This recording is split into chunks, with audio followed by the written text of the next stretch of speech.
Nie wiem, czy wiecie, ale w ostatni weekend odbył się certyfikat z języka polskiego na poziomie B1 dla obcokrajowców, na którym miałam zaszczyt być egzaminatorem. I z tej właśnie okazji chciałam Wam dzisiaj opowiedzieć o tym, jak taki egzamin wygląda, bo wiem, że jest dużo osób, które myślą o zdawaniu tego egzaminu, o przystąpieniu do tego egzaminu.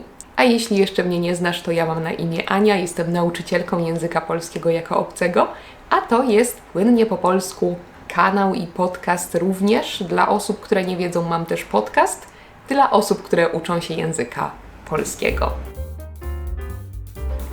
Nie będę mówić dzisiaj o tym, jak przygotowywać się do egzaminu, co najlepiej robić. Dzisiaj powiem Wam tylko to, jak ten egzamin wygląda, z jakich składa się dokładnie części.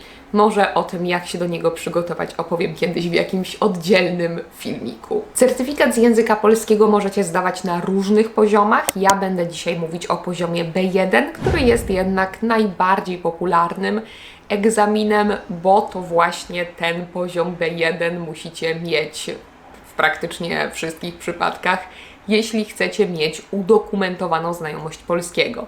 Na przykład, jeśli chcecie starać się o polskie obywatelstwo. Certyfikat z polskiego składa się z dwóch głównych części, z części pisemnej i z części ustnej.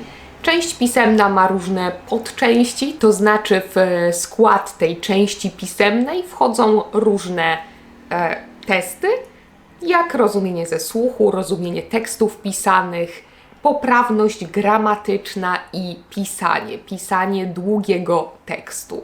Natomiast część ustna to po prostu krótki egzamin ustny, krótka rozmowa, która trwa około 15 minut.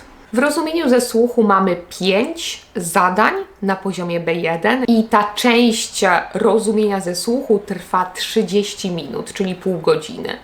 Te 5 zadań to zadania zamknięte, więc musicie tylko zaznaczać dobre odpowiedzi. Mogą to być zadania ABCD, ale mogą to być też zadania prawda, fałsz. Zdarzają się różne tego typu zadania, ale wszystkie są zamknięte.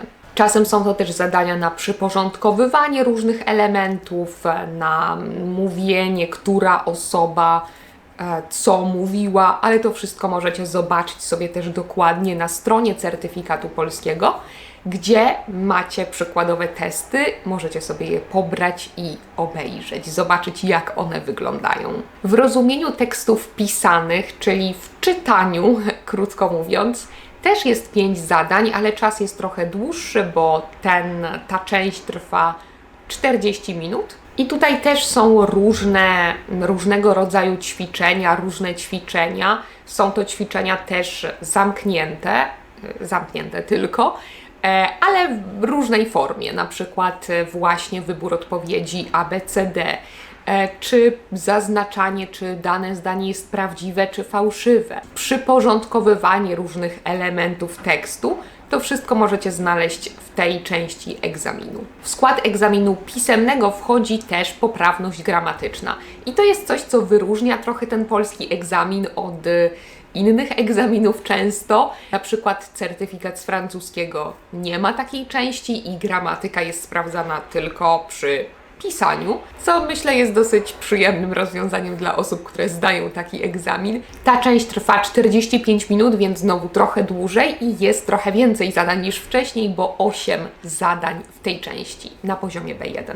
Przypominam. Są zadania, które nie sprawiają dużo kłopotów, jak po prostu wybór dobrej odpowiedzi spośród podanych. To też możecie sobie takie przykłady tych zadań zobaczyć na stronie certyfikatu polskiego.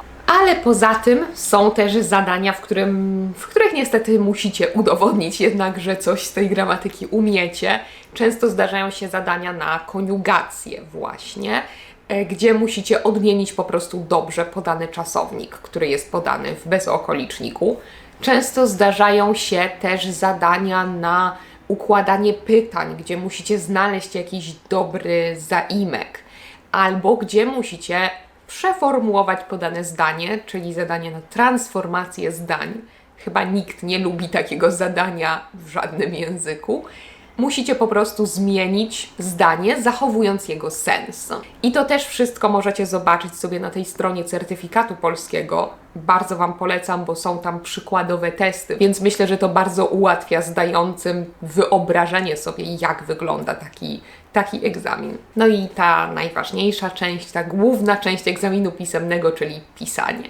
Pisanie trwa 75 minut, więc możecie zauważyć, że o wiele więcej niż te poprzednie części. I w pisaniu macie podane 3 zestawy. Wybieracie sobie jeden zestaw. Taki zestaw zawiera po prostu 2 różne polecenia. I jeśli wybieracie jeden zestaw, decydujecie się na jeden zestaw, to musicie napisać 2 rzeczy, które są podane w tym zestawie. Wybieracie zestaw 1 i robicie ćwiczenie A i ćwiczenie B, czyli piszecie na przykład zaproszenie i e-mail do kolegi. I to jest zwykle w ten sposób skonstruowane, że ta pierwsza forma jest krótka, a ta druga forma wypowiedzi jest trochę dłuższa. Więc piszecie 2 teksty w sumie, ale jeden tekst jest dosyć krótki. Każda z tych form do pisania jest przygotowana na poziom B1, więc nie spodziewajcie się jakichś wielkich filozoficznych esejów, to raczej są e-maile, opowiadania, krótkie historie, życzenia, ogłoszenia, tak jak Wam wcześniej mówiłam. Ale to też możecie sobie sprawdzić na stronie certyfikatu. Możecie otworzyć sobie taki przykładowy test i zobaczyć, jak taki zestaw wygląda, żeby mieć jakieś wyobrażenie na ten temat. Co jest ważne, to to, że każdą część i każdą podczęść z tych części egzaminu pisemnego i część ustną musicie zdać na co najmniej 50%, żeby zdać cały egzamin B1. Nie możecie uznać, że nie lubicie czytać, więc nie zrobicie części pisemnej i zrobicie wszystko inne bardzo dobrze. Każda część musi być zrobiona na przynajmniej te 50%, żeby móc zdać egzamin. No to jeśli już zamknęliśmy część pisemną, to przejdźmy do części ustnej. Część ustna jest, myślę, bardzo przyjemna. Na części ustnej losujecie jeden zestaw, znowu z 3. Jeden zestaw zawiera 3 pytania. Pierwsze pytanie to opis obrazka, więc nic trudnego. Kolejne zadanie to jest jakiś monolog, jakaś Wasza własna wypowiedź, gdzie musicie sami pokazać, że potraficie coś mówić. A ostatnie zadanie to dialog z egzaminatorem w jakiejś sytuacji komunikacyjnej, która jest podana w tym zestawie. Macie oczywiście czas na przygotowanie się, możecie pisać też notatki w trakcie tego przygotowania i mieć je potem ze sobą, więc myślę, że to jest spore ułatwienie. Nie stresujcie się tą częścią, bo tutaj niestety stres często przeszkadza. I to tyle, jeśli chodzi o ten egzamin, więc nie wydaje się on taki skomplikowany, prawda? Tak jak mówię, możecie wejść na stronę certyfikatu polskiego i zobaczyć, jak taki egzamin faktycznie wygląda, żeby mieć jakieś wyobrażenie na ten temat, żeby widzieć faktyczny egzamin, który już był w poprzednich latach. Egzaminy zdaje się w różnych ośrodkach, w różnych miastach, więc to też możecie sprawdzić na stronie certyfikatu, skontaktować się z danym miejscem, z daną placówką i wtedy możecie zapisać się na egzamin. Pamiętajcie, że jeśli nie interesują Was egzaminy, bo po prostu lubicie język polski i chcecie ćwiczyć z różnymi ćwiczeniami przygotowanymi przeze mnie, to zapraszam na mojego Patreona. Tam raczej nie przygotowuję Was do egzaminu, ale jeśli jest taka potrzeba, to też mogę, dajcie mi znać. A ja dziękuję Wam bardzo za to, że jesteście tu. Dziękuję moim patronom również, którzy mnie wspierają.